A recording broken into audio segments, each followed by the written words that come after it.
Are you ready for the ultimate adventure?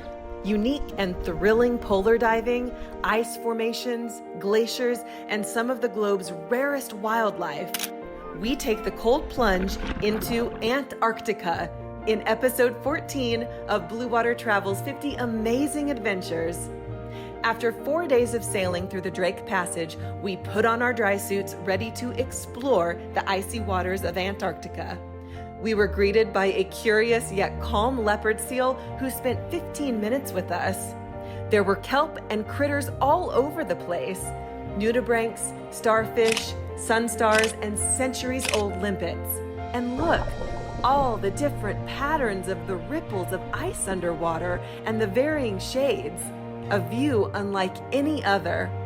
Then ascending and seeing the penguin colonies on the icebergs, wow, it makes for a truly unique diving experience. It was the most magical time with a plethora of incredible wildlife both above and below the waves.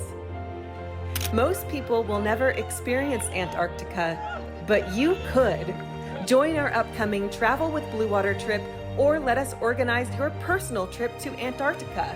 You won't regret it. And join us next week as we return to warmer waters.